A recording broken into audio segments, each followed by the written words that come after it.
hak yang melekat pada individu secara universal, tak terpisah dari martabat dan keberadaan mereka sebagai manusia. Hak ini meliputi hak-hak politik, ekonomi, sipil, sosial, dan budaya yang harus dihormati, dilindungi, dan dipenuhi oleh negara serta institusi lainnya tanpa diskriminasi.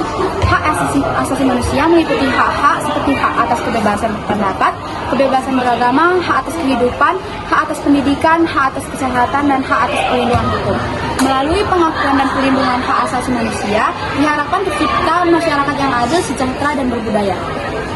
Deklarasi Universal Hak-Hak Asasi Manusia PBB terdiri dari 30 pasal yang mencakup hak dasar manusia. Yang pertama, semua orang dilahirkan bebas dan sama dalam martabat dan haknya. Yang kedua, setiap orang berhak atas semua hak dan kebebasan yang tercantum dalam deklarasi ini tanpa diskriminasi. Yang ketiga, setiap orang memiliki hak atas kehidupan, kebebasan, dan keamanan diri. Yang keempat, larangan perbudakan dan praktik perhambaan. Yang kelima, larangan perlakuan kejam, tidak manusiawi, atau merendahkan martabat. Yang keenam, pengakuan sebagai pribadi di mata hukum. Yang ketujuh, perlindungan hukum yang sama di hadapan hukum. Yang kedelapan, hak atas perlindungan hukum yang efektif terhadap pelanggaran hak asasi manusia. Yang kesembilan, larangan penahanan sewenang-wenang, penahanan sembarangan, dan pengusiran. Dan yang kesepuluh, hak atas pengadilan yang bebas dan adil. Praduga tak bersalah dalam proses hukum. 12, hak atas privasi, keluarga, rumah, dan komunikasi. 13, kebebasan bergerak dan tinggal di dalam suatu negara. 14, hak untuk mencari suaka dari persekusi. 15, hak atas kewarganegaraan dan tidak menjadi tanpa kewarganegaraan. 16, hak atas pernikahan dan membentuk keluarga. 17, hak atas kepemilikan pribadi. 18, kebebasan berpikir, berkeyakinan, dan beragama. 19, kebebasan berpendapat dan menyatakan pendapat. 20, hak atas kebebasan berkumpul dan bergabung.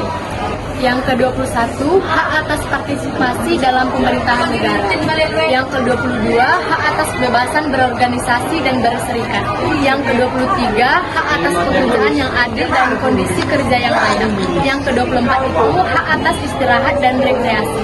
Yang ke-25, hak atas standar hidup yang memadai.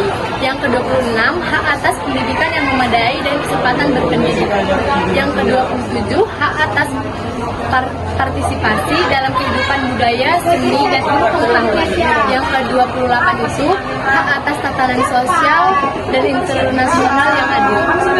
Yang ke-29 itu tanggung jawab kepada masyarakat dalam mengejar hak-hak asasi. Yang ke-30, larangan menggunakan hak-hak tersebut untuk melanggar hak-hak orang lain atau kepentingan masyarakat. Jadi ayat Alkitab yang pertama yaitu Galatia 3 ayat 26, kamu semua adalah anak-anak Allah karena iman dalam Kristus Yesus. Contohnya dalam kehidupan sehari-hari, setiap siswa di SMA saya ini memiliki hak untuk mendapatkan pendidikan yang berkualitas tanpa diskriminasi berdasarkan suku, agama, atau status sosial.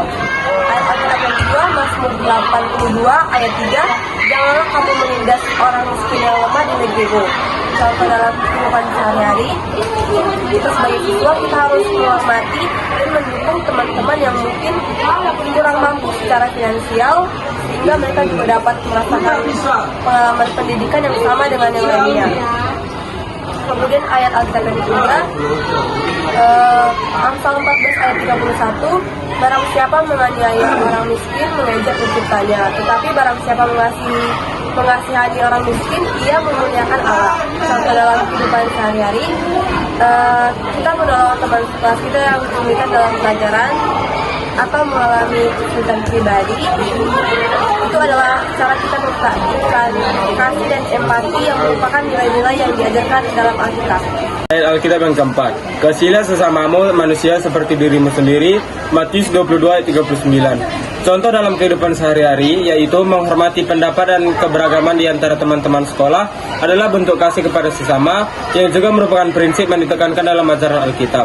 Gereja memiliki banyak doktrin yang mendukung hak asasi manusia, termasuk pengajaran tentang martabat manusia, keadilan, solidaritas, dan perlindungan terhadap yang lemah. Doktrin sosial Gereja Katolik misalnya menekankan pentingnya menghormati hak asasi manusia, termasuk hak atas kehidupan, kebebasan beragama, berekspresi, dan hak atas keadilan sosial. Gereja juga sering berbicara tentang tanggung jawab